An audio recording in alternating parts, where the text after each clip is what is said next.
Sudah 1 bulan ini Pondok Pesantren Al Zaitun dengan pimpinannya Panji Gumilang terus kami usut. Bahkan ada kesan, bagaimana sebenarnya perkara Panji Gumilang ini. Meskipun sudah naik statusnya dari penyelidikan ke penyidikan, tapi ada kesan juga yang muncul di publik.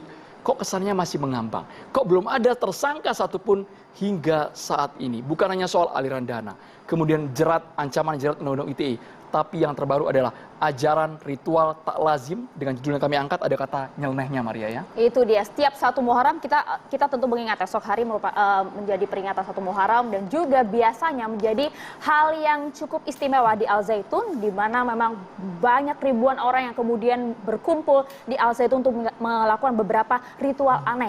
Ada yang disebut dengan lempar jumroh, kemudian juga tawaf dan lain hal. Ini perlu kita koreksi, nanti kita klarifikasi dengan sejumlah narasumber kami. Betulkah demikian? Meskipun Panji Gumilang menampik hal ini, kita nanti akan langsung bergabung bersama dengan narasumber kami. Kami pun juga akan melibatkan sejumlah mahasiswa di Universitas Paramadina dan juga BEM Fikom Mercu Buana Jakarta. Tepuk tangan buat teman-teman mahasiswa. Nanti bertanya langsung kepada narasumber kami. Sejatinya kami berminggu-minggu ini berusaha terus-menerus untuk menghubungi dari pihak Panji Gumilang. Tapi dari yang bersangkutan, dari tim kuasa hukum, belum ada yang berkenan sama sekali. Sangat kami sayangkan, padahal kita memberikan ruang bicara, ruang argumentasi untuk membantah, untuk menepis isu-isu yang saat ini tengah bergulir, Maria, ya. Kalau begitu langsung saja saya perkenalkan satu persatu narasumber kami sudah hadir di meja catatan demokrasi. Ada Mbak Leni Siregar, mantan wali santri Ponpes Al Zaitun. Selamat malam. Selamat Maria. Dan juga ada Pak Lasmin. Pak Lasmin ini menjadi salah satu mantan aparat TNI, pengawal langsung Panji Gumilang. Selamat malam, Pak Lasmin. Selamat malam, Assalamualaikum warahmatullahi wabarakatuh. Waalaikumsalam warahmatullahi wabarakatuh. Dan juga ada Pak Ahmad Sudimin, ini mantan penggalang dana Al Zaitun. Selamat malam, Pak. Assalamualaikum. Selamat malam, Assalamualaikum warahmatullahi wabarakatuh. Waalaikumsalam warahmatullahi wabarakatuh. Kami juga menghadirkan anggota Komisi Dakwah Majelis Ulama Indonesia. Assalamualaikum, Pak Kiai Fahmi Salim. Salam. Boleh sambil cek audio Bapak kita?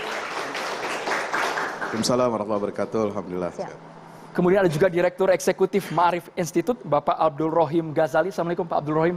Waalaikumsalam warahmatullahi wabarakatuh. Dan juga ini kali kedua narasumber yang kami hadirkan, alumni Pondok Pesantren Al Zaitun, Muhammad Iksan. Assalamualaikum, Mas Iksan. Waalaikumsalam, selamat malam.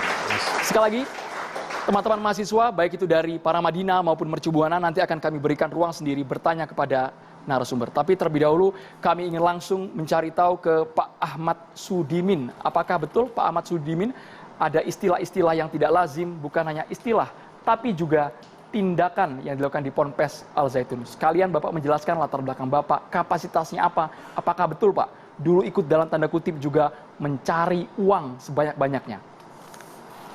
Baik, Assalamualaikum warahmatullahi wabarakatuh. Waalaikumsalam warahmatullahi wabarakatuh. Saya hadir di sini di TV One, insya Allah atas panggilan hati juga. Karena di sini saya sebagai pelaku penggalang dana yang tentunya banyak sekali yang saya lewati, ini jalan-jalan yang sangat buruk sekali kalau menurut saya. Posisi mic boleh lebih dekat Bapak? Iya. Saya masuk NII tahun 99 sampai 2002. Di situ saya dibaiat, waktu itu saya punya istri, sampai saya masuk dibaiat, saya hijrah. Setelah hijrah saya oleh pimpinan, saya bilang, Abi gimana dengan istri saya? Antum istrinya harus ikut ke NII. Kalau nggak mau gimana Bi? Ceraikan. Wow. Di sini banyak bidadari di NII. Lebih dekat lagi Yang Pak, ngebaiat posisi siapa waktu itu, Pak? Saya dibaiat oleh Isa dan Ilyas waktu tahun 99. Setelah dibaiat, saya didoktrin, dikasih ayat-ayat tentunya untuk menjadi tentara Islam Indonesia, negara karunia Allah. Itu saya tugasnya adalah penggalangan dana. Di penggalangan dana itu saya melakukan banyak sekali kejahatan, dari penipuan, dan tentunya setelah penipuan saya sudah nggak bisa menipu sana kemari, nipu orang tua, nipu saudara, saya tipu pinjemin segala yang punya dari saudara-saudara saya ini, tapi sudah nggak bisa saya tipu. Akhirnya saya melakukan pencurian, tindakan kriminal. Dan waktu itu juga saya sempat menjadi koordinasi untuk pembantu rumah tangga, ada di Bandung, di Jogja, di Gombong, Purwokerto, untuk tempat kelahiran saya sendiri. Di situ saya melakukan Dulu mungkin ada tahun 2002 itu rame-rame membantu gasak uang majikan, gasak. Inilah saya koordinasinya. Tapi insya Allah hari ini dari tahun 2002 saya udah insaf dan kembali ke NKRI. Gitu Pak.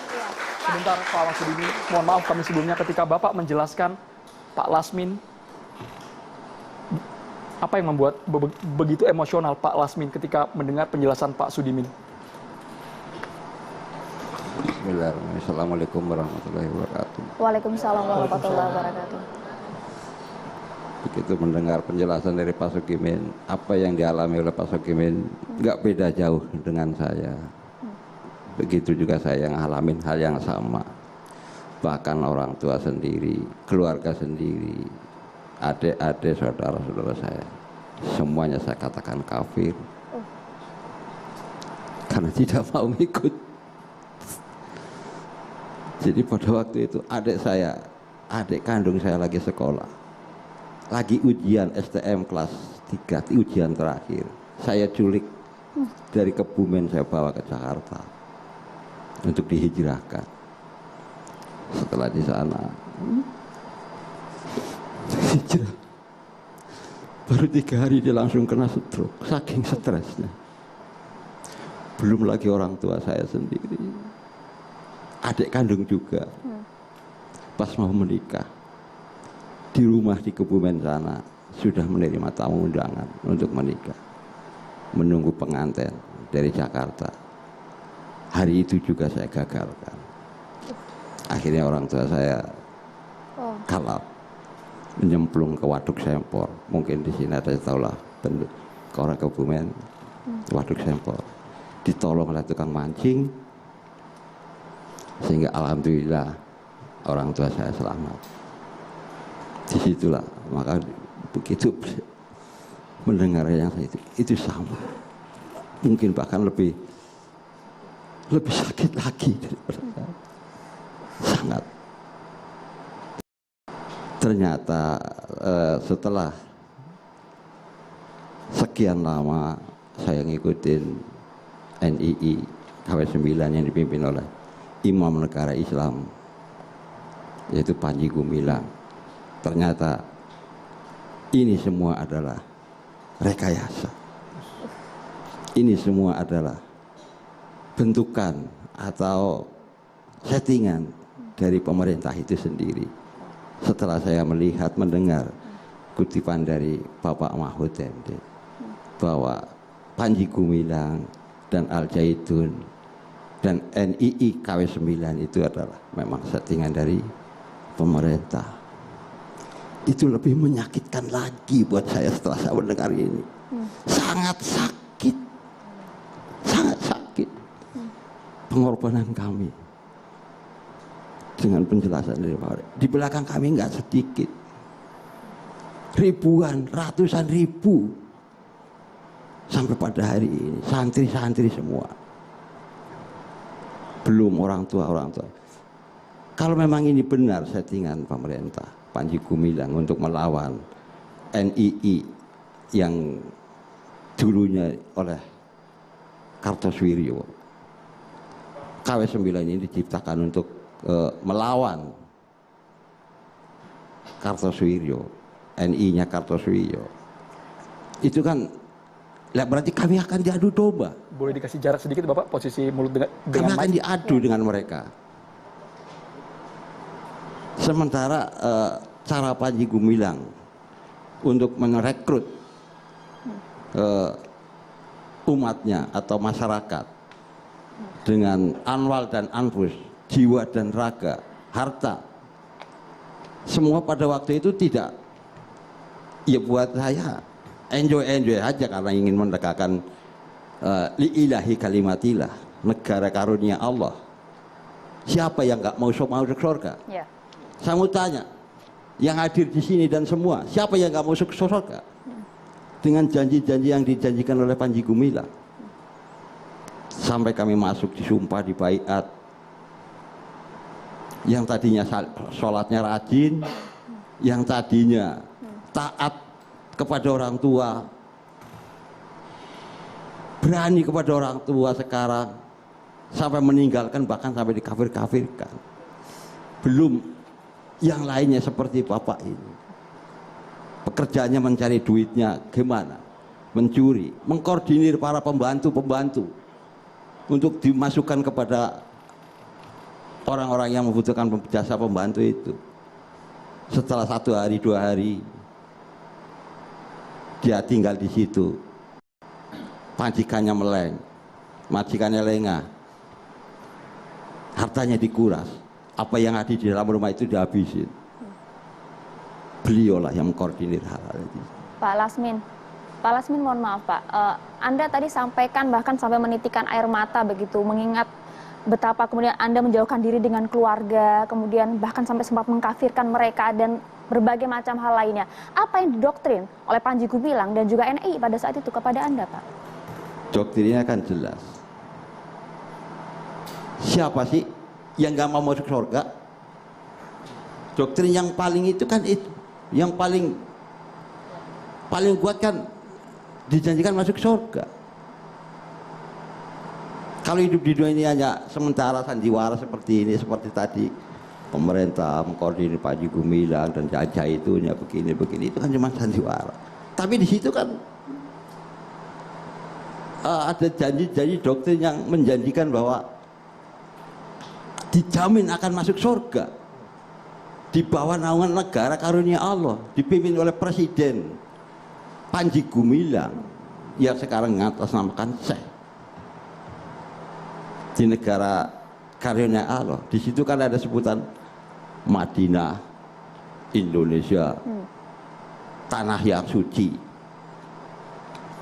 Apalagi setiap satu Muharram.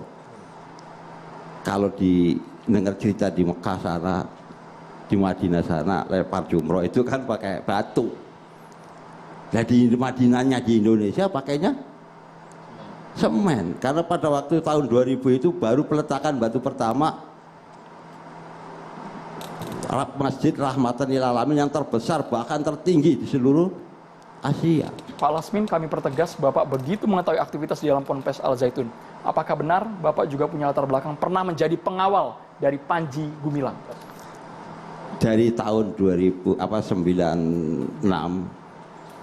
sebelum ada peniriman santri, saya ditugaskan untuk membangun pondok pesantren dari tanah belantara, hutan belantara di tengah sawah, sampai saya tidurnya di atas pohon mangga karena di bawahnya itu yang namanya ular kobra, ular yang ganas-ganas itu sungguh pada waktu perjuangan itu. Setelah berjalan sampai 3 tahun dari 96 sampai 99, gedung sudah pada jadi, sudah pada mewah. Baru penerimaan santri yang pertama di tahun 99. Dari situ setelah saya jadi pembangunan, di bidang pembangunan, terus saya dimutasi lagi menjadi tim Garda Mahat, yaitu tim keamanan, tim Marah dan Garda Mahat yang dipimpin oleh Yasir Anton. Pada waktu itu komandan saya itu Yasir Anton. Untuk sebenarnya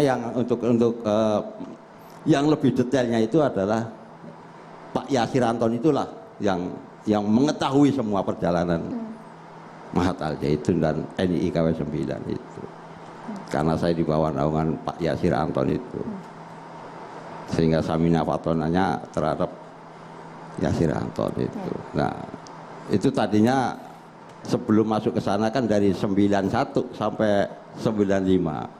Cara mencari uangnya, cara ini nggak beda jauh dengan Pak. Mengapa Anda begitu percaya dengan Panji Gumilang, Pak Lasmin? Kan dijanjikan untuk mendapatkan surga. Hidup di dalam negara karunia Allah, surganya dunia. Meski hal-hal melenceng yang Anda lihat tidak sesuai dengan syariat. Melenceng syariat menurut siapa? Menurut NII KW 9 itu sah-sah saja. Wow. Dan itu halal. Pada saat itu halal semuanya. Masuk NII Orang-orang yang di luar itu kafir. Hartanya itu semuanya halal. Apalagi di situ kondisinya perang. Doktrin cuci otaknya begitu kuat Pak Lasmin ya. Doktrin, Sampai Bapak, mohon maaf ini Pak, kesannya tanpa sadar melakukan kejahatan-kejahatan, melakukan kriminal demi iming-iming masuk surga tadi Pak. oh iya betul sekali. Doktrin yang disampaikan kepada kami para masyarakat atau umat yang ada di dalam imamnya, Bapak Panji Gumilang, itu sangat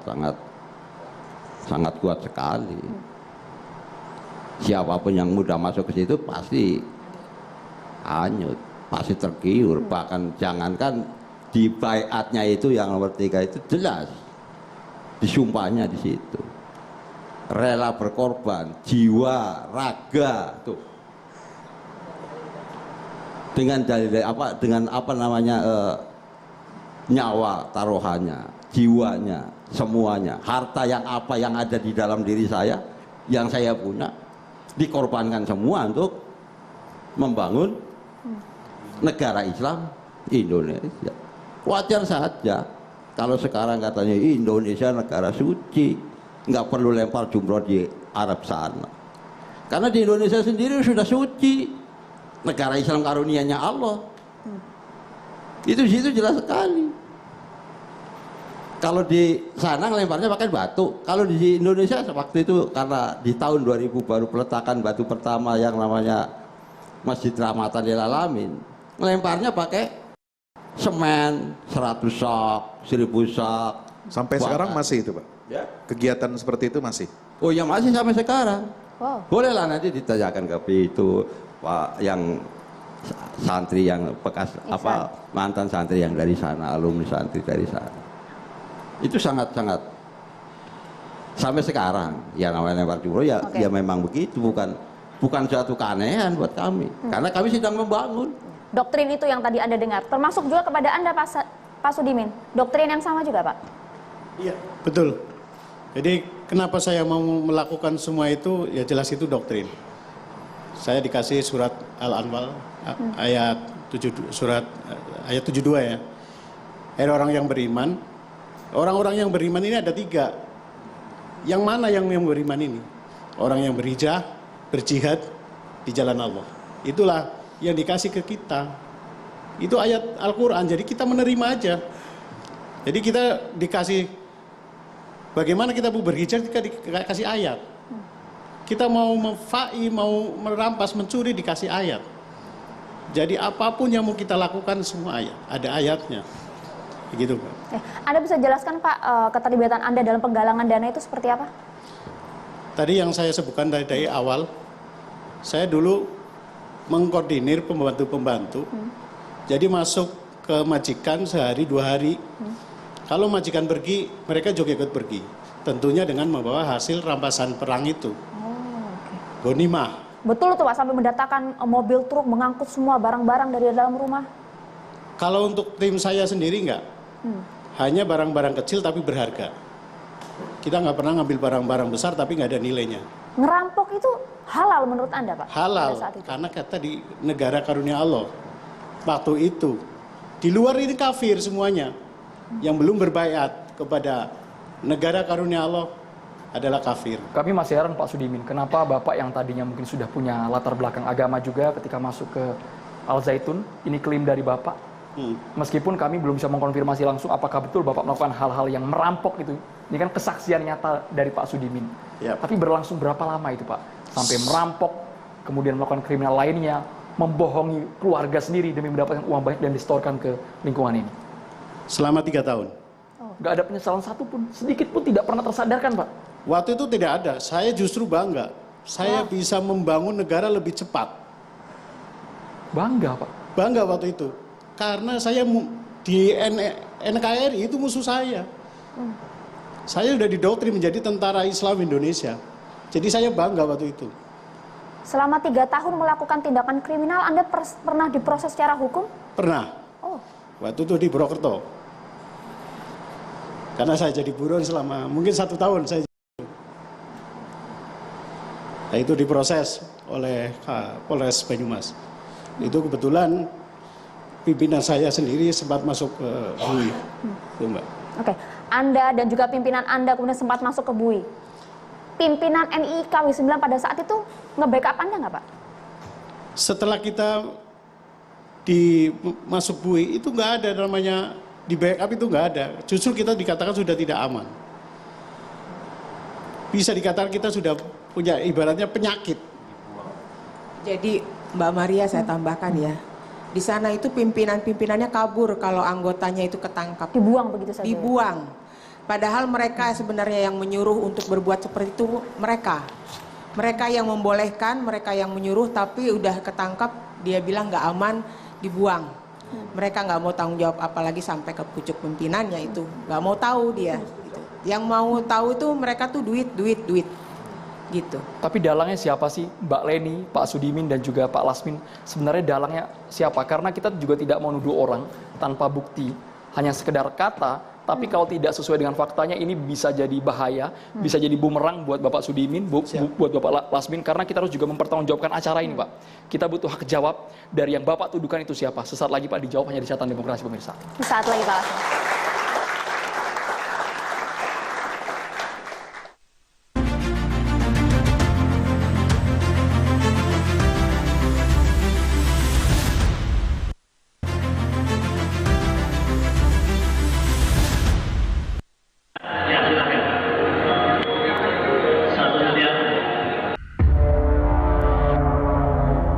Saya membenarkan kalau dibilang nyeleneh.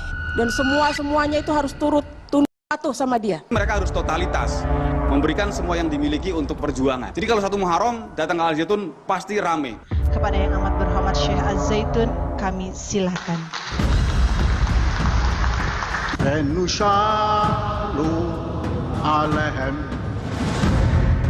Saudara jangan takut, saya bertanggung jawab. Kalian bisa makan, saya punya cara. Apa dikuyo-kuyo dana pendidikan? Jangan mas, jangan dikuyo-kuyo mas. Kualat nanti. Saudara tua ini ngalati kalau dikuyo-kuyo.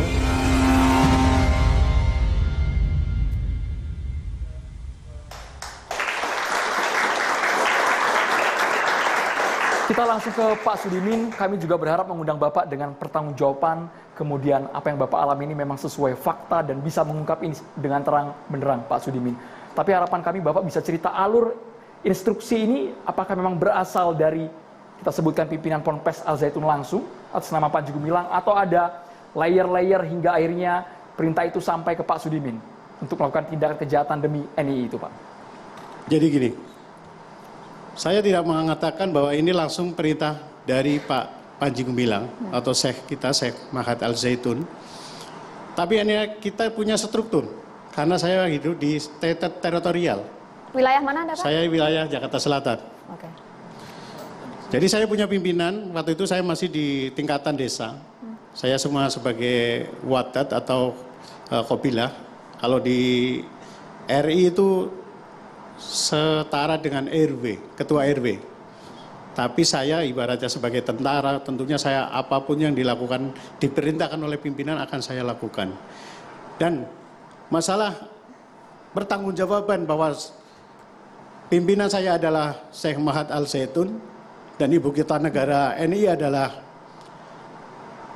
Al Zaitun juga.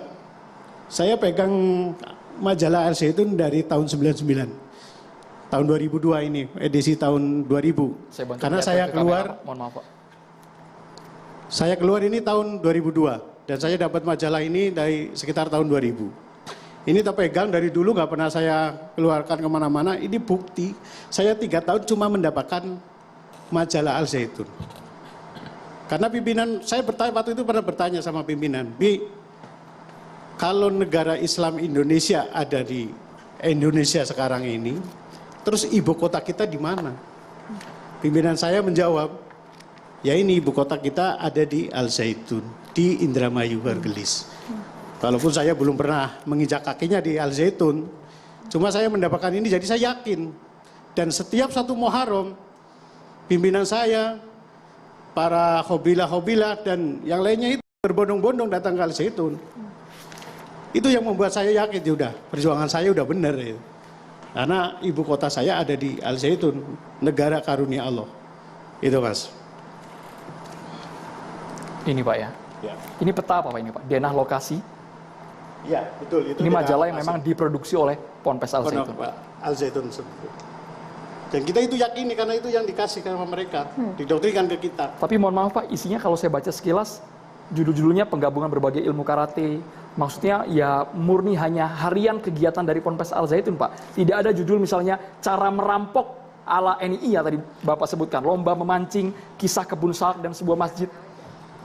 Betul. Bisa itu bantu saya tidak mungkin, akan ada. Ibu Leni, Pak Itu Lasmin? nggak mungkin ada di situ. Itu bukan kegiatan NI KW 9 di situ. Itu kegiatan pesantren, Mas. Itu Jadi dimensi lain Mas, itu dimensi yang lain itu. Gini, Iya. mohon maaf, Mbak Leni. Jadi di zaman saya, waktu itu misalkan di Al Zaitun ada rombongan nih dari pejabat-pejabat datang ke Al Zaitun. Pimpinan saya mengatakan, pimpinan saya, seorang jenderal aja sudah tunduk sama kita. Ya, selalu dibilang Bagaimana? kayak gitu. Selalu dibilang sudah taslim atau tunduk. Sudah tunduk sama kita Semua yang datang bagaimana ke sana. kamu hanya sekedar seorang rakyat biasa. Rakyat umum masa nggak mau tunduk sama NII? Masa nggak mau ngikutin NII? Begitu doktrinnya. Jadi ini aktivitasnya underground, tidak terang-terangan. Betul. Iya, namanya teritorial di luar wilayah Al Zaitun. Tersebar di Jabodetabek, Bandung. Kalau nggak terang-terangan, tapi kenapa setiap satu Muharram kabarnya ada ratusan ribu orang berkumpul di sana lempar jumroh ala mereka, bukan lempar batu sesungguhnya, tapi memberikan semen tadi. Anda pernah ikut Maria, juga? ya? Ikut pernah, satu Muharram beberapa kali. Sebelum memasukkan santri pun pernah ke sana. Tahun 2009 misalnya gitu. Dan beberapa tahun sebelum anak saya sekolah di sana, pergi ke sana. Satu Muharram. Jadi dari koordinator-koordinator lah diundang untuk datang ke sana. Makanya nggak akan heran kalau kita lihat begitu banyak masanya di sana karena melalui koordinator-koordinator. Disampaikan kegiatannya apa saja? Iya, disampaikan. Diundang untuk datang silaturahmi di sana, berkumpul semua. Begitu. Oh, bahasanya silaturahmi ya? Ya, silaturahmi atau satu Muharram ya. Jadi itu memang melalui struktur dari yang tertinggi kemudian sampai ke level desa itu sampai undangannya. Jadi semua yang mempunyai dana gitu ya bisa ikut ke sana. Punya bukti Mbak? Gitu. Bukti. Punya bukti? Pernah Agar ada ini tidak fotonya. sekedar narasi, ada bukti video tidak? Ada foto saya tapi nggak dibawa kebetulan sekarang. Tim produser bisa ditampilkan video kiriman dari Ibu Leni Siregar ini. Apakah betul ada aktivitas yang nyeleneh yang nggak lazim di Ponpes Al Zaitun? Kita lihat bersama. Untuk cincin emas. Dilanjutkan dari koordinator, dari santri, organisasi pelajar. Bismillahirrahmanirrahim. Kami dari organisasi pelajar mewakili santri tingkat Sanawiyah dan Aliyah menyumbangkan dana sebesar 21.375.000 rupiah. Ya, selanjutnya. Mahasiswa Universitas Al Zaitun 15 juta rupiah. Mahasiswa 15 juta. Dari Al-Aqsa Bekasi 200.000. Al-Aqsa Bekasi 200.000 rupiah. Dari taksi-taksi dapat proses Malaysia 10.000 US dollar. 10.000 US dollar. Dari Yayasan Sarana Mitra Karya Indonesia 2 juta rupiah. 2 juta rupiah. Dari petani terpadu 2.720 rupiah. Petani terpadu 2 juta rupiah. Bismillahirrahmanirrahim. Saya nama Sulaiman dari Limonri beserta 500.000 rupiah. 500.000 rupiah. Bisa Anda jelaskan? Iya. Jadi memang seperti itu tradisinya lempar jumrohnya ya, istilah untuk orang dalam itu lempar jumroh. Jadi memasukkan infak-infak dari wilayah masing-masing ke dalam Ada yang Anda kotak kenal? kaca itu. Ada yang Anda kenal dengan Ada video itu? lah, ada. Siapa Mbak? Ada itu gubernur saya di sana ada. Gubernur NI dalam arti? Iya, gubernur NII. Jadi memang Ya seperti itulah, mengundang tokoh-tokoh, kemudian mengundang jamaah-jamaahnya dari koordinator-koordinator. Itu bukan masyarakat biasa atau dari sekitar komplek Al-Zaitun, bukan. Itu semua itu umat-umat NII KW 9. Itu dilakukan di mana, Mbak? Area mana? Di Masjid Rahmatal Lil Alamin. Biasanya di sana. Tapi dari visual ini Mbak Leni, mohon dikonfirmasi kalau kami lihat tidak ada sama sekali yang merasa tertekan, terpaksa, mereka dengan Bahkan sukarela bangga, mengeluarkan dari dompetnya, ada yang di kantong kresek uang ini kebayang uang puluhan juta atau apa saja itu, Mbak? Itu uang cash itu. Nggak ada yang merasa dipaksa, Mbak? Enggak, karena kan kita melalui doktrin bertahap ya. Sudah beberapa lama, sudah melalui proses tazkiyah gitu kan. Jadi malah kalau kita nyumbang sedikit itu di sana malu, nyumbang 500.000, 1 juta tuh malu di sana. Ya padahal yang jumlahnya puluhan atau ratusan juta juga itu setelah dikoordinir untuk sekian jamaah gitu dalam satu wilayah atau daerah gitu. Ya, Anda melihat dalam keterlibatan orang-orang pada saat 1 Muharram itu memang hanya lingkup NII saja atau juga masyarakat luas, bahkan santri juga dilibatkan atau bagaimana? Ya santri mungkin itu ada perwakilannya ya, santri. Dilibatkan juga santri di sana? Ya, yang sepengetahuan saya itu tadi ada seragam madrasah ibtidaiyah ya. Ada yang putih merah gitu. Itu juga dari santri, kemudian mahasiswa ada juga yang mungkin untuk menutupi bahwa itu kegiatan pesantren juga gitu. Padahal intinya itu yang besar-besarnya itu kegiatan orang dalam. Infak sebanyak itu dari mana kalau bukan dikoordinir? Apakah tahu Mbak jumlah terkumpul berapa dan digunakan untuk apa uang sebanyak itu yang dikumpulkan di atas panggung ini? Ada penjelasan? Jumlahnya bisa miliaran di sana. Dalam beberapa jam saja, karena memang sudah dikumpul dari beberapa hari sebelumnya gitu. Jadi koordinator itu tinggal masukkan uangnya gitu. Diperuntukkan untuk apa, disampaikan nggak? Kalau diperuntukkan untuk apa ya pastinya dibilangnya untuk pembangunan di sana aja. Gitu. Oke, ini seperti Mas Iksan agak sedikit tersenyum melihat visual ini, bisa dijelaskan Mas Iksan sebagai mantan santri Al-Zaitun. Betul, dilibatkan juga santri dalam kegiatan itu? Ya betul, dilibatkan karena pada kita juga atas kesadaran juga ya. Saya mulai dengan kata Bismillahirrahmanirrahim. Bismillahi tawakkaltu 'alallah la haula wala quwata illa billah.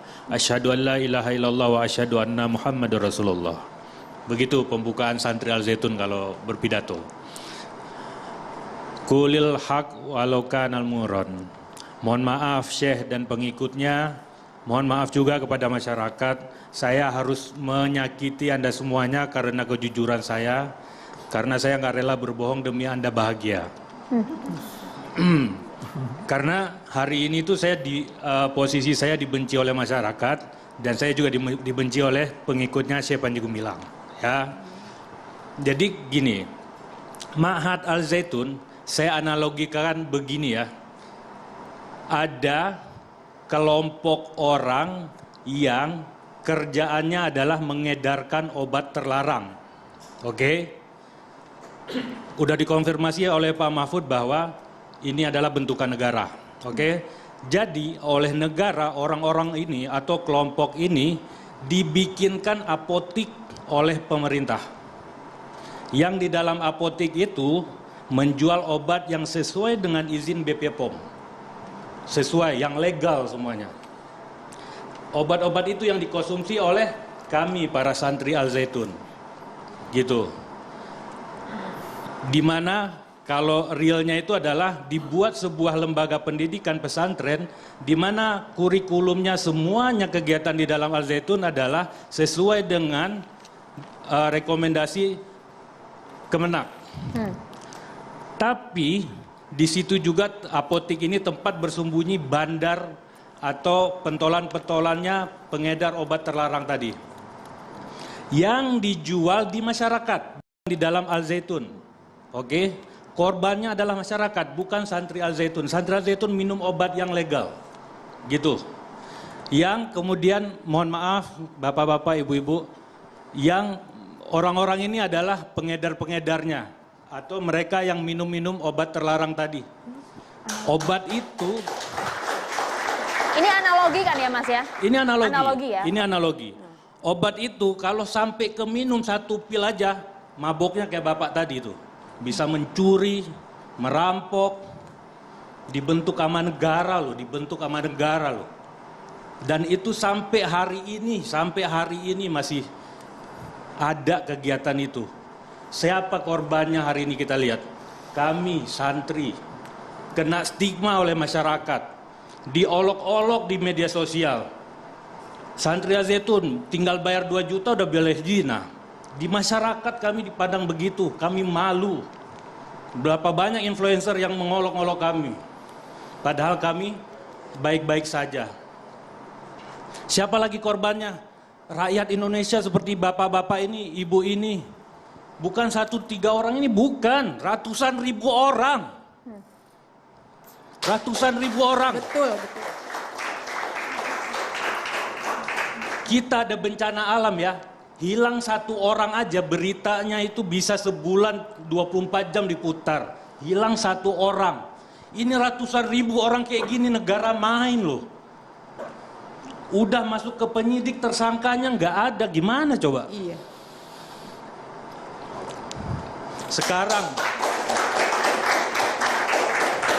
yang datang ke apotik sana, yang datang ke Al-Zaitun, profesor, dokter, jenderal, macam-macam, ngapain sih ngibulin masyarakat kayak gitu? Al-Zaitun itu apotik yang legal, itu pusat pendidikan yang legal. Masuk ke sana ya pasti dilihatin itu emang di situ mau intelijen kayak mau polisi kayak tinggal di situ 24 jam, nggak ada yang diceritain sama bapak-bapak ini, nggak akan ada. Ayo dong, kami sebagai alumni udah capek, kami dari tahun 2002 sampai hari ini tuh capek di masyarakat, kami dicap, di stigma buruk. Kami minta tolong kepada pemerintah. Sibuk klarifikasi ya Bang Ihsan ya, sebagai alumni itu sibuk klarifikasi ya. Capek kami klarifikasi. Padahal masalahnya bukan di santri ya. Masalahnya bukan di kami. Kami minta tolong kepada pemerintah, tolong bijak. Tapi kalau gerakan bawah tanah kok tidak tersentuh Mas kesannya sampai sekarang? Dan mereka tetap eksis, jumlahnya ratusan ribu tadi Mas Iksan sebutkan. Ya karena mereka kamuflase lah Mas. Mau mencari ya. Gak mau main di teritorial. Gak ada. Maunya main di pesantren. Semuanya itu siasat Mas. Anda pada saat menjadi santri pun tidak mengetahui hal-hal ini? Mendengar nggak? Saya tahu. Karena saya santri yang bagian orang dalam, orang teritorial, orang tua saya. Ngerti saya. Itu. Tapi ada satu catatan tadi ketika Pak Sudimin mengatakan bahwa kenapa mereka bisa terdoktrin untuk melakukan kriminalitas. Ternyata dari pimpinan teritori mereka juga menjual ayat-ayat suci Al-Quran sehingga mereka begitu yakin. Miris sekali ini, nanti dari MUI kita minta suaranya, dari Ma'arif Institut sesaat lagi hanya di Carta Demokrasi pemirsa. Nah, nanti boleh sambil disebutkan.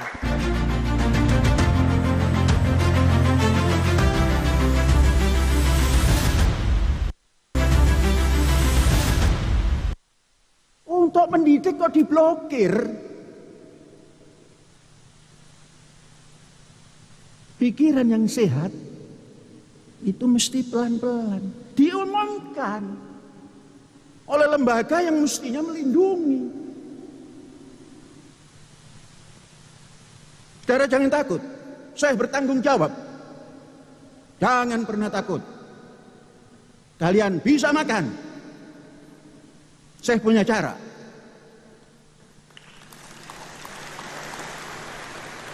Apa caranya? Gampang. Seorang pendidik itu nggak harus arogan. Mas, ngono ya ngono, ning ojo ngono. Blokir ya blokir, ya mbok ora suwe-suwe. Buka neh to Mas. Kalau tidak ngerti bahasa Jawa, begitu ya begitu, tapi jangan lama-lama. Di sini menunggu. Katanya harus mendapat upah. Lah guru kan harus diberikan bukan upah, Ustaz, bukan upah, Ustazah, honor. Honor itu penghormatan. Saya tidak mau nanti Ustadz Ustazah ini terus membuat petisi, nggak perlu, saya saja. Diumumkan lagi rekening Panji Gumilang Mualaya. Tanahnya 230 hektar. Karena itu pandangannya pandangan PNS.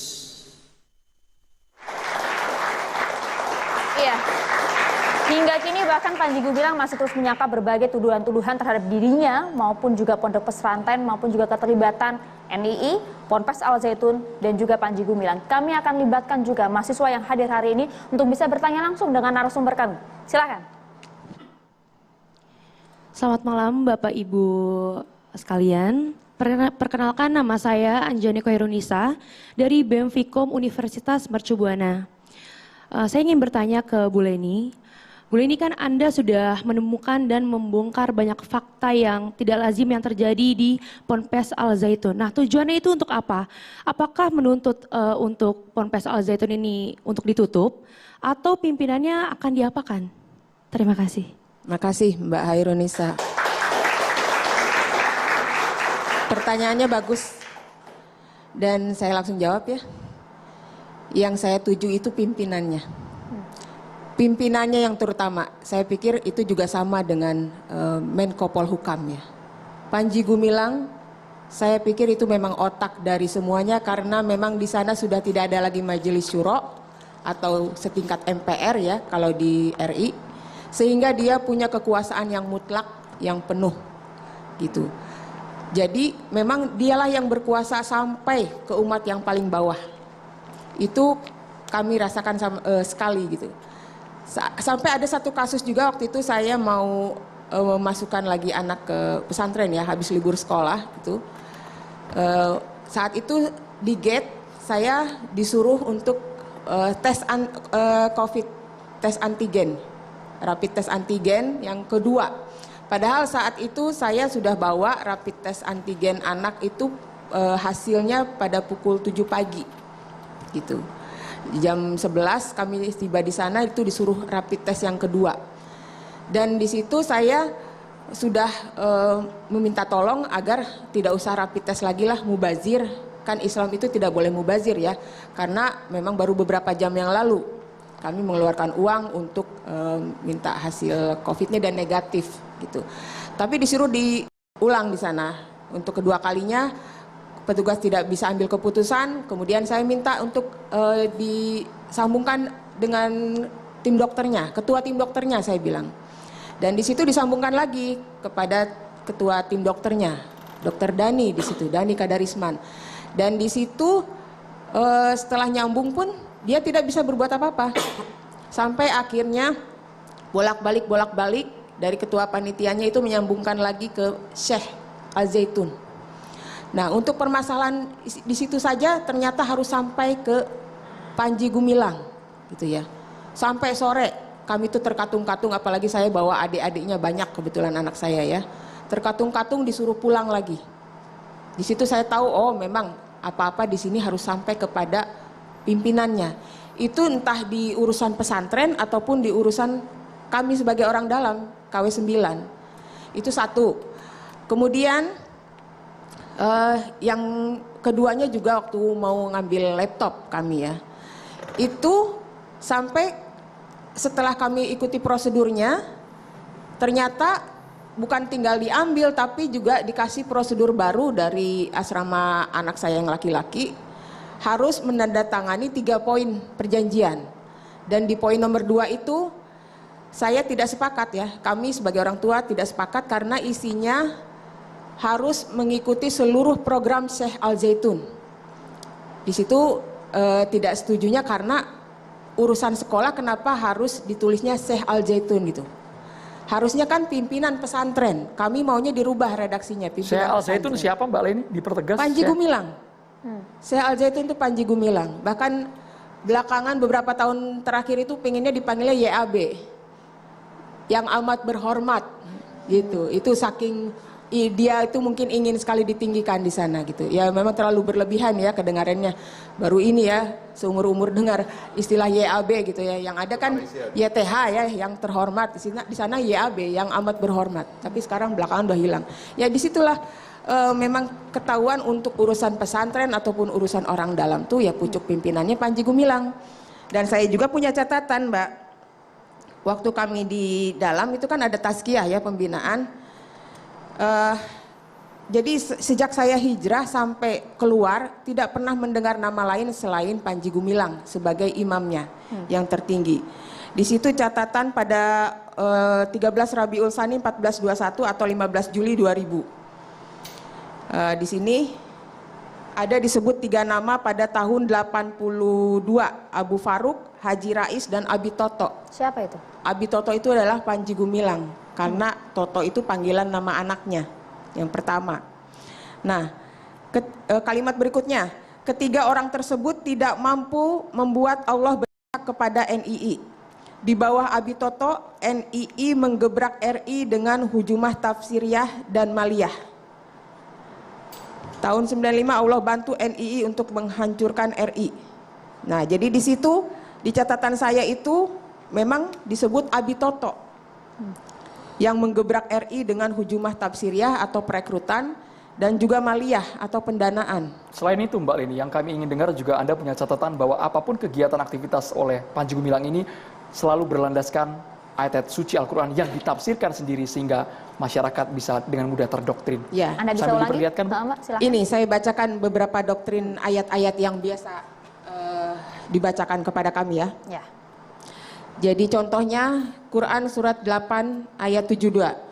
Sesungguhnya orang-orang yang beriman dan berhijrah serta berjihad dengan harta dan jiwanya pada jalan Allah dan orang-orang yang memberikan tempat kediaman dan memberi pertolongan kepada muhajirin, mereka itu satu sama lain saling melindungi. Dan berikutnya, itu masih ada kalimat berikutnya, tapi poinnya beriman, hijrah, dan jihad.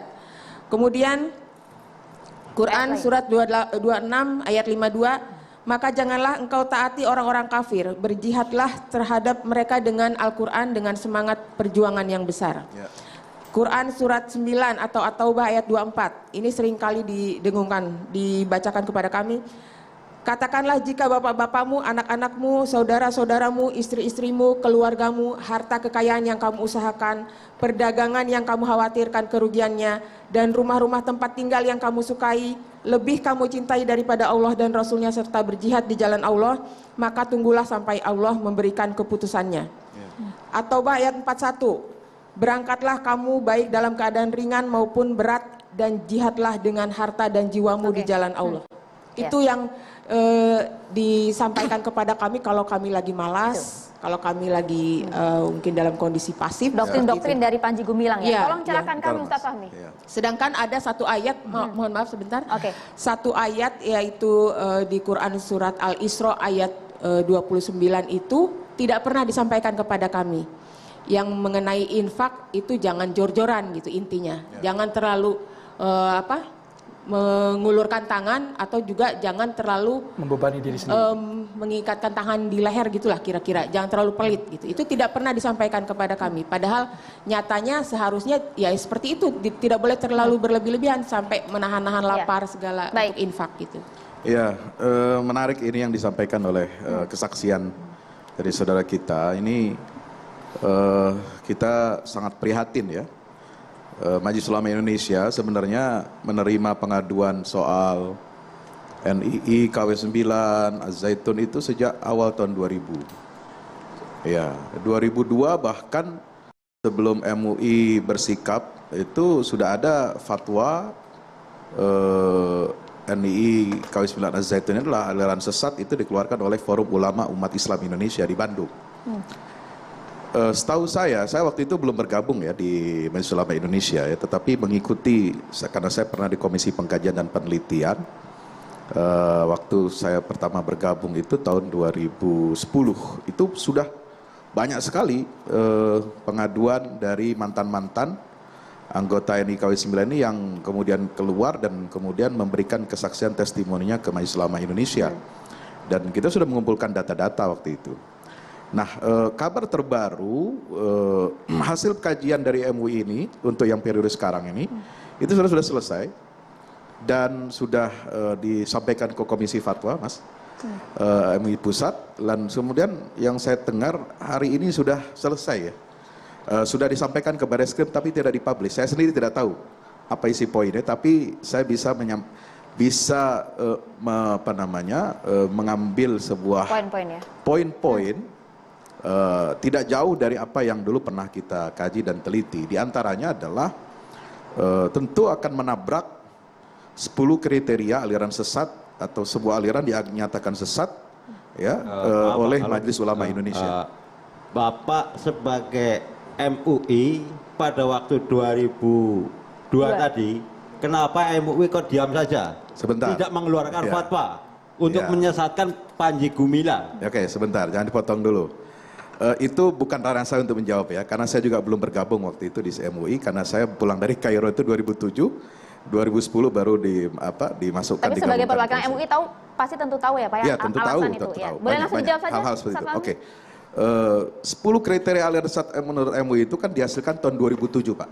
Jadi sebelum tahun 2007 memang pengaduan-pengaduan seperti ini kan banyak. Bukan hanya kasus satu Al-Zaitun saja, banyak aliran-aliran yang kemudian diadukan ke Majelis Ulama Indonesia. Tapi kemudian MUI baru mengeluarkan 10 pedoman kriteria bahwa sebuah aliran nyatakan sesat itu menurut agama Islam itu baru tahun 2007 Pak. Ya, jadi mohon maaf, itu barangkali yang bisa saya sampaikan. Nah, dari 10 kriteria itu yang dugaan saya ya nyangkut dengan apa yang dipraktikkan oleh NIKW 9 Al-Zaitun ini adalah di poin kriteria nomor 2, 5, dan 10. Soal apa itu Pak? Poin kedua, meyakini sebuah akidah atau ajaran yang bertentangan dengan Quran dan Sunnah. Poin 5, menafsirkan Al-Quran tidak dengan menggunakan kaidah-kaidah tafsir, sehingga tadi menyimpang. Ayat-ayatnya tentang iman, hijrah, dan jihad itu betul. Ayat tentang sedekah ya betul, tapi sesuai dengan konteksnya.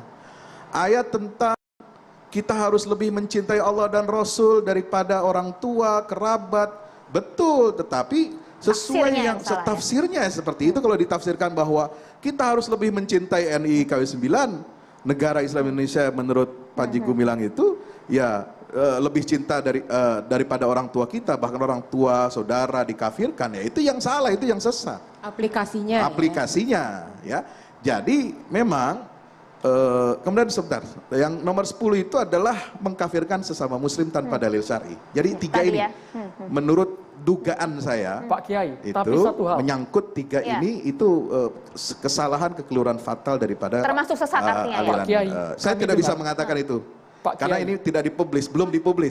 Tapi kami dengar kekuatan Komisi Fatwa ini bisa mentersangkakan karena diminta langsung oleh Barreskrim Polri untuk mengusut dugaan penistaan agama Panji Gumilang. Dan hasil fatwa itu disampaikan kepada Bareskrim Polri tadi.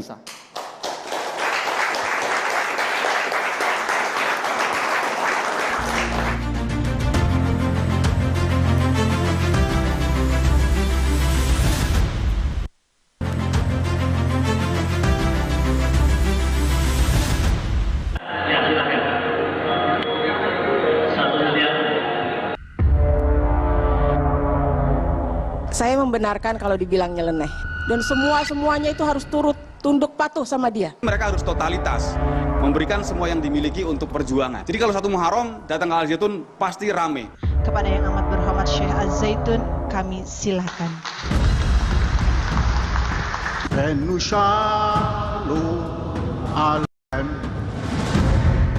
Saudara jangan takut, saya bertanggung jawab.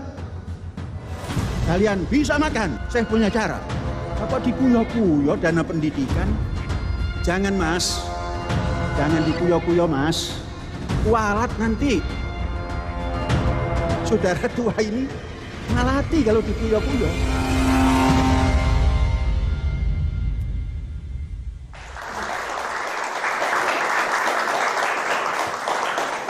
Iya, kita lanjutkan diskusi tadi terpotong, silakan. Ya, terima kasih Pak. Saya lanjutkan sedikit ya.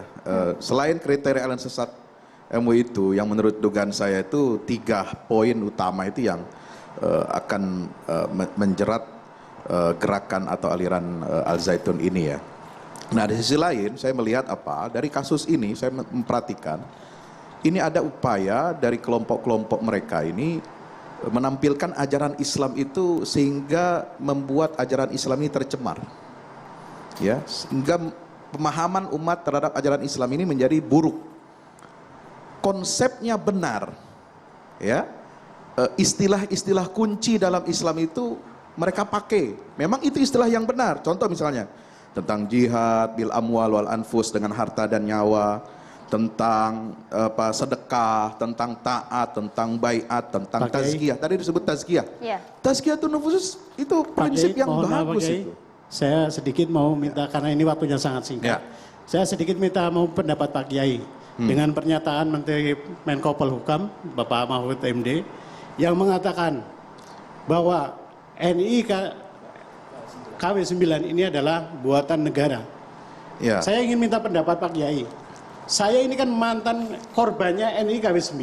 Baik. Dan ditambahkan lagi adalah korbannya dari pemerintah sendiri. Saya minta pendapat Pak Kiai. Baik. Karena di dalam berarti korban-korban negara ini masih banyak Pak Kiai. Ya. Terima kasih Pak Kiai. Saya bisa mengerti dan memahami apa yang disampaikan Bapak itu. Yang dikatakan sebagai settingan atau buatan negara itu adalah, saya memahaminya adalah negara tidak hadir dan membiarkan ini, kalau bisa diibaratkan penyakit atau kanker itu berjalan selama 23 tahun. Betul, betul. Setuju. Tidak hadir. Dan korbannya sudah banyak. Iya. Teman-teman saya, Pak. Untuk bagaimana lagi?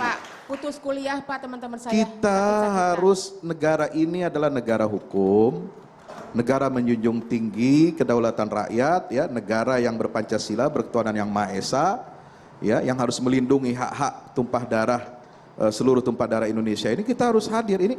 Jadi konsep ajaran Islam ini dirusak, citranya dirusak, ya, tentang apa tadi, masalah tazkiyah, kemudian masalah pendidikan, menggalang dana, ya, sampai mengkafir-kafirkan umat Islam di luar kelompok mereka. Nah, yang saya cemas adalah ketika tadi misalnya dicontohkan, ya, membaca basmalah, kemudian syahadat, tawakal, kemudian dia di situ memulai kegiatan aktivitasnya yang menyimpang dari Islam. Ini kan sama saja kalau saya ilustrasikan, ada orang mau minum bir, minuman keras, dia baca bismillah. Ya, orang mau mencuri baca bismillah, itu kan kurang ajar itu kepada Allah. Penistaan agama. Ya, itu penistaan agama. Makanya Pak, jadi, dari MUI. siapa yang kualat? Ya. Ya. Jangan mengatakan negara akan kualat. Enggak, yang kualat itu ya dia. Yang kualat itu karena dia telah mencemarkan ajaran Islam, telah menjelek-jelekkan konsep tentang Islam, menjelekkan Allah dan Rasulnya di mata umat Islam itu sendiri. Nah, dia yang makanya kualat. Pak, dari MUI saya sarankan dipublish aja Pak. Iya, Dipublish. kalau soal fatwa itu publish nanti akan ada waktunya. Oke, iya. Ya, ada waktunya nanti di Berarti persidangan. membantu pemerintah kalau dipublish. Iya, artinya kan Anda menganggap bahwa tidak hanya kemudian ada dugaan penistaan agama di sana, tapi juga kemudian mencemarkan agama Islam itu sendiri. Nah, Anda sepakat? Pak Abdul Rahim, silakan. Terima kasih.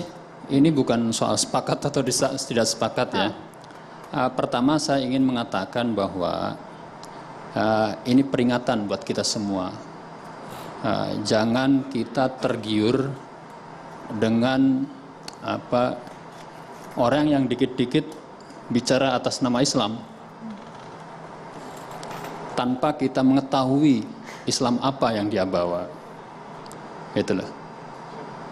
Dan saya melihat, ya, kalau seandainya, bukan seandainya, kalau fakta ini ya diungkap di publik, ya, dan apa yang terjadi pada Bapak dan Ibu sekarang ini masih berlangsung misalnya sampai saat ini, saya yakin betul itu akan ditindak, ya, akan ditindak. Dan kesaksian Bapak-bapak dan Ibu ini kan sudah berlangsung tahun awal tahun 2000-an, ya. Dan Pak Panji Gumilang saya kira sudah menuai itu kan, dia kan sudah sempat dipenjara kan tahun 2000. Kasus lain tapi itu, kasus lain, bukan untuk penistaan agama. Kasus lain, ya. Oh, pemalsuan dokumen. Itu kan bisa menjadi pintu masuk sebenarnya. Nah, tapi saya bukan ahli hukum, ya. Saya nggak mau masuk ke situ. Saya ingin menyatakan bahwa terutama untuk anak-anak muda, ya. Jadi ini Mas Fahmi, ya, sekarang ini berbagai riset polling pendapat itu untuk anak-anak muda. Anak-anak muda ini juga masih banyak yang tergiur dengan hal-hal yang seperti itu. Makanya di sini mahasiswa-mahasiswa ini saya kira semoga mendapat pelajaran ya untuk teman-temannya yang punya pikiran seperti itu tolong diingatkan. Jadi kita tidak meragukan Al-Quran, ayat-ayatnya itu tidak meragukan, isinya pasti benar lah. Tetapi ayat-ayat Al-Quran itu harus ditafsirkan dan dijalankan sesuai dengan masanya, secara kontekstual. Kita tidak bisa. Itu peran ulama-ulama harus lebih berperan di situ, ya. Kalau kami kan sebagai umat biasa, jadi, ya pada saat Ma'arif itu Institute, mahasiswa. nah, Mbak, Ma'arif Institute itu pernah bikin film Mata Tertutup. Nih adik-adik mahasiswa atau teman-teman bisa lihat itu di YouTube-nya Ma'arif Institute. Mata Tertutup ini adalah film hasil riset dari penculikan, dari hilangnya mahasiswa, beberapa mahasiswa, dan ternyata mereka direkrut oleh NII, Pak. Tapi sekarang ada komentar cukup mencengangkan dari Ma'arif Institute, Pak Abdul Rohim, yang menyatakan laporan penistaan agama yang ditujukan kepada Panji Gumilang menurut Ma'arif Institute tidak tepat, itu hanya perbedaan pendapat dan sifatnya absurd. Jadi gini, ini betul ada betul. Jadi saya pernah menyampaikan begini ya. Kita jangan mudah menuduh orang sesat, penodaan agama hanya karena perbedaan pendapat. Karena kalau itu dilakukan, itu banyak sekali korban. Bagaimana dengan Panji Gumilang kalau Anda lihat dengan berbagai fakta-fakta yang disampaikan dan juga kita hingga saat ini masih dugaan. Itu serahkan saja ke proses hukum. Tapi Panjinya mengajarkan kami mengkafirkan orang dulu, Pak. Iya, itu salah. Iya, kalau jadi jangan sekarang dia kalau nggak mau dibilang sesat, nah pertanggungjawaban dia dengan yang dulu-dulu gimana? Siapapun yang mudah, jangankan mengafirkan, saya itu menuduh orang sesat saja, itu saya nggak setuju. Karena itu perbedaan pendapat. Berdasarkan fakta, saya kira itu kewajiban ulama itu meluruskan. Ini pemahaman menyimpang ini kalau dibiarkan itu berbahaya juga. Nggak setuju dengan MUI artinya, Pak? Dan MUI punya tanggung jawab memang. Dan MUI punya tanggung jawab. Cuman tanggung jawab MUI ini juga harus membimbing. Ya. Jadi MUI ini kan representasi dari seluruh ormas Islam yang ada di Indonesia. Nah, menurut saya Indonesia ini sebagai negara yang pluralis ya, yang menjunjung tinggi kebinekaan. Jadi MUI itu juga harus ini membina nih kelompok-kelompok masyarakat yang mungkin selama ini menjalankan perintah agama dalam tanda petik secara salah. Tapi barusan masih belum terjawab, Pak Abdul Rohim, kenapa Ma'arif Institute sampai mengeluarkan dugaan penistaan agama Panji Gumilang itu tidak tepat. Ini masih belum terjawab. Sebenarnya bukan hanya Ma'arif Institute, jadi kami ada LSM pembela hak asasi manusia yang tidak setuju dengan pasal penodaan agama. Sebenarnya bukan ke pembelaan terhadap Panji Gumilang, tetapi pasal penodaan agama itu yang harus dikoreksi. Itu sebenarnya itu intinya, bukan pembelaan terhadap orang per orang. Siapapun yang dituduh dengan alasan penodaan agama itu harus ketika itu hanya menyangkut perbedaan pendapat. Tetapi kalau itu sudah menyangkut masalah kriminal, ada delik hukum bahwa yang bersangkutan itu melakukan tindakan-tindakan yang bertentangan dengan hukum positif, maka itu memang layak ditindak, itulah. Kalau saya melihatnya begini, pasal penodaan agama itu masih sangat relevan di Indonesia. Kenapa? Karena apa yang tadi dialami oleh bapak-bapak dan ibu-ibu ini adalah kelompok atau ajaran sesat itu menyalahgunakan agama, dalam tindakannya, dalam perilakunya, merusak citra ajaran agama itu dengan praktek-praktek yang salah. Artinya kan itu adalah menodai agama. Gitu. Artinya yang dihukum itu karena tindakannya. Jadi sudah tepat dengan adanya penodaan agama. Kalau tindakannya itu sudah melanggar hukum, maka disitulah sebenarnya tindakannya melanggar hukumnya itu yang harus ditindak. Itulah. Tetapi pendapat-pendapat dia, pikiran-pikiran dia yang nyeleneh dan lain sebagainya itu biarlah itu menjadi diskursus di kalangan mungkin para cendekiawan gitu.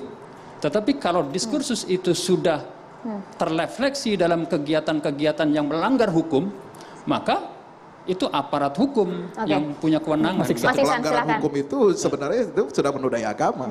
Gitu, kalau menurut saya. Iya, maksudnya kita masih berdebat tentang dua dimensi yang berbeda. Kalau orang-orang yang yang formal ini kayak Ma'arif Institute ini kan melihat Al-Zaitunnya. Sedangkan Al-Zaitun itu memang sesuai, nggak ada yang salah dengan Al-Zaitun. Coba Ma'arif Institute kaji tentang orang-orang yang undergroundnya Al-Zaitun. Begitu baru ketemu itu, Pak. Ya, kalau itu kami sudah pernah melakukan riset itu dan sudah difilmkan tadi dengan film Mata Tertutup, dan itu bagi kami itu kejahatan luar biasa. Jadi seperti hari ini itu wartawan berbondong-bondong ke Al-Zaitun, terus pejabat-pejabat mencari kebenaran di Al-Zaitun, nggak akan ketemu itu perbuatan sia-sia. Meskipun esok nih 1 Muharram, Mas. Nggak akan ketemu apapun, nggak akan, saya jamin nggak akan ketemu apapun. Karena masalah di teritorial ya, Mas Ihsan. Adanya itu penyakitnya itu di bagian teritorial, Bu. Di teritorial. Besok ramai nggak nih di Al-Zaitun? Rame. Ini saya sampai dapat bocoran juga nih. Mungkin dari pernyataan saya di salah satu TV swasta ya waktu itu, bahwa saya bilang ya udah data aja di sana pada saat 1 Muharram gitu kan. Nanti akan ketahuan mana wali santri dan mana yang bukan wali santri gitu kan. Jadi di sini sempat di poin 4-nya itu mungkin menanggapi saya di itu atau apa? Iya, ini ada instruksi gitu, demi keamanan Mahat Az-Zaitun dan santri-santri kita, maka untuk silaturahim tahun baru Islam 1445 Hijriah ketentuannya sebagai berikut. Semua peserta tahun baru Muharram 1445 Hijriah wajib memakai bus. Tidak diperkenankan pakai mobil pribadi sebagaimana biasanya kami waktu itu. Yang keduanya, kalimat berikutnya untuk menghindari penyusup katanya. Berarti kan di situ hanya terkonsentrasi untuk orang dalam. Ya. Kedua, wajib terdata di Senerai atau validasi peserta sampai besok jam 10. Jika tidak terdata akan dipulangkan. Nah, berarti kan kalau di luar koordinatornya itu bukan orang dalam. Ketiga, semua peserta wajib memakai name tag tamu.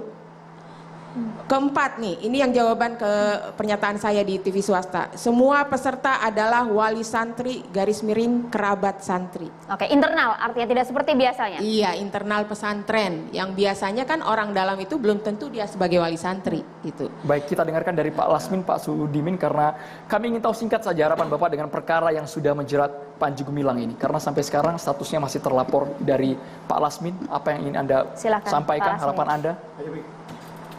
Terima kasih. Jadi lucu ya. Sangat lucu lah. Menurut saya itu sangat lucu. Sementara kalau saya bilang ini dagelan, ya lucu kan kalau namanya dagelan. Panji Gumilang katanya dijerat ini itu. Sebenarnya, saya jadi malu mau katanya. Yang Anda inginkan apa, Pak? Yang saya inginkan, ya bukan saya inginkan ya, yang saya tahu dan yang saya jalankan, kan sudah jelas seperti itu, bahwa Panji Gumilang itu adalah presiden atau syekh atau imam negara Islam Indonesia yang memang ini disetting oleh pemerintah.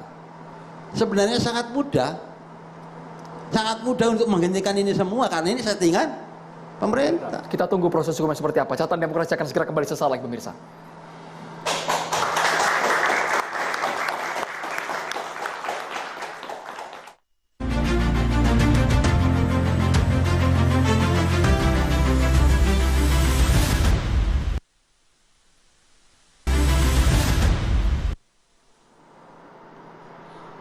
Bismillahirrahmanirrahim.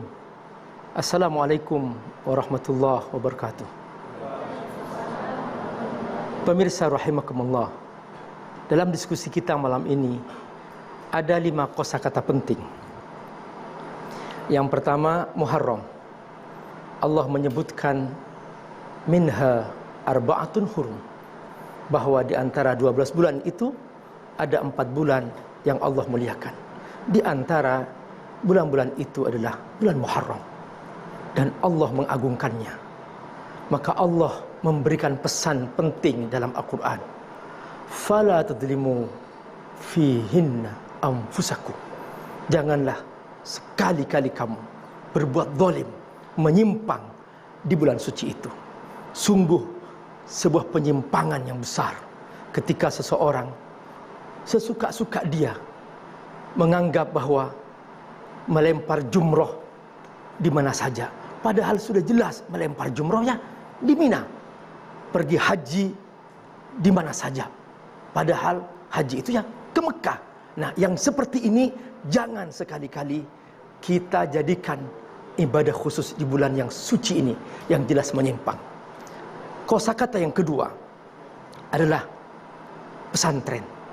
Citra pesantren adalah bahwa ini tempat untuk mencetak generasi-generasi terbaik, untuk mencetak para ulama. Maka jangan sampai sekali-kali pesantren ini dinodai oleh hal-hal yang tidak benar. Maka sekali seorang menodai pesantren, maka ia merusak citra pesantren. Yang ketiga adalah kiai. Seorang kiai di pesantren adalah ulama. Al-ulama'u warasatul anbiya, pewaris para nabi. Maka seorang ulama jangan mengaku ulama kalau ternyata dia seringkali memberikan pernyataan-pernyataan yang jelas menyimpang dari jalan Islam. Dan yang keempat adalah MUI. MUI adalah Majelis Ulama yang mereka ada berkumpul di dalamnya para ulama yang pasti mereka akan bersepakat untuk membenarkan yang benar dan menyalahkan yang salah. Dan yang terakhir adalah pemerintah. Dalam konteks sebuah kegaduhan, di saat masyarakat tidak menemukan solusi, pemerintah harus turun tangan dengan tegas untuk memberikan solusi sehingga masyarakat menjadi aman. Semoga Allah berkahi. Wassalamualaikum warahmatullahi wabarakatuh. Waalaikumsalam warahmatullahi wabarakatuh. Terima kasih Ustadz Amir Faisal Fat, kemudian Ibu Leni Siregar, Pak Lasmin, Pak Ahmad Sudimin, terima kasih. Terima kasih Ustadz Fahmi, Pak Abdul Rahim, terima kasih. Mas Iksan, terima kasih. Dan juga dari keterlibatan dari mahasiswa Universitas Paramadina dan juga dari Mercu Buana Jakarta.